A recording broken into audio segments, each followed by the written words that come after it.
அரசியல் சமூக ஆர்வலர்கள் என்ன சொல்றாங்கன்னா, கூட்டணி இல்லாம எந்த கட்சியும் இந்த தமிழ்நாட்டில் அது சும்மா அது ஒரு சும்மா அது ஒரு இதை கட்டி வச்சுக்கிறாங்க.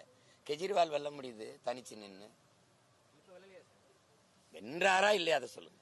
2 முறை வென்றாருல, அப்ப 2 முறை வென்றாரா இல்லையா? கூட்டணி வச்சு வென்று என்ன நீங்க தனிச்சு நின்று வெல்ல முடியாதுன்னு ஏன் சொல்றீங்க?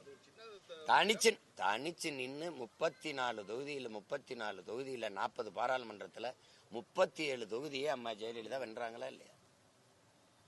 தனிச்சு நிக்கிறது தனிச்சுனா என்ன, போய் காட்டுக்குள்ள தனியா நிக்க. ஒரு தலைவனுக்கு முதல் அழகு தன் மக்களை முழுமையா நேசிக்கணும், நம்பணும், தன் மண்ணை முழுமையா நேசிக்கணும். இதுதான் தகுதி. நான் என் மக்களை முழுமையா நம்புறேன், நேசிக்கிறேன், அவங்களை நம்பி நிக்கிறேன். எனக்கு எதுக்கு கூட்டணி? இவ்வளவு பெரிய மக்கள் கூட்டம் இருக்கும்போது எனக்கு எதுக்கு? நாம் தமிழர் கட்சியுடைய கொள்கைகள்லாம் வந்து அருமையான கொள்கைகள், மக்களை முன்னேற்றணும், மக்களுடைய கையேந்து வைக்க கூடாது அப்படின்ற ஒரு கொள்கை தான் நாம் தமிழர் கட்சி கொள்கை. ஆனா அதுக்கும் சில விஷயங்கள் தேவைப்படுதுங்க. அதாவது நீங்க அப்படி மக்களை வந்து என்னைக்குமே நான் சொல்றேன், என் மக்கள் மகத்தானவர்கள். இது எங்க தாத்தா ஜீவானந்தத்திலிருந்து எல்லாருமே சொல்லி கொடுத்தது என்னன்னா, மக்களை குறை சொல்லாதீங்க. எங்க தலைவர் எங்களுக்கு படிப்பிச்சதான், மக்களை குறை சொல்லக்கூடாது. நான் யாருன்னு நினைக்கிறீங்க?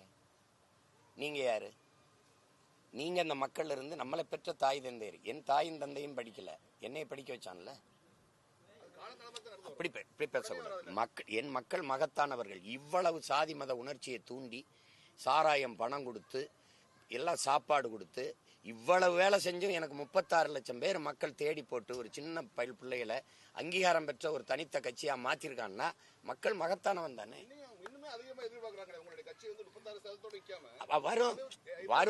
வரும் கொஞ்சம் கொஞ்சமா தான் வரும். நான் வந்து ஒரு மூங்கில் மரம் போல, நீங்க சீனா மூங்கில் வந்து 9 ஆண்டுகள் கழிச்சு தான் அது முளைச்சு வெளியில வருது. ஆனா 6 மாசத்துல விண்ணை தொடர உயரத்துக்கு போயிருது. ஏன்னா வலுவான அடித்தளத்தை அந்த வேர் என்ன செய்யுது, கீழே இவ்வளவு விரைந்து வளர்றதுக்கான ஆற்றலை பூமிக்குள்ளே அந்த வேறு 9 ஆண்டுகளை அந்த வேரை பரப்பி வலிமைப்படுத்தி டக்குன்னு மேல வருது. இப்ப நான் அப்படி வரமாட்டேன்னு எப்படி நினைக்கிறீங்க? ஒரே நாள்ல மாறுதல்னு இதெல்லாம் வேணாம். வேற ஒண்ணு வரணும்னு மக்கள் நினைச்சா வந்துட போகுது. இங்க பொறுமையும் ஒரு வித போர் தான். இப்ப நாங்க பண்ணிக்கிட்டு இருக்கிறது போராட்டம் தான். அதனால இது நீங்க வந்து அப்படி இது பண்ணிடாதீங்க.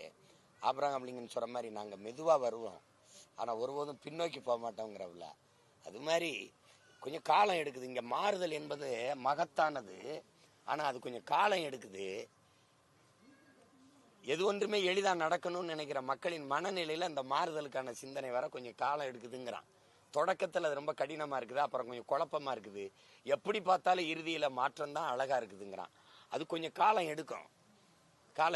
அதனால அதை நீங்க பொருள்படுத்தாதீங்க. நாங்க கொஞ்சம் கூட தற்சோர்வு அடையல, நீங்க அடைஞ்சிடாதீங்க. யாருக்கு?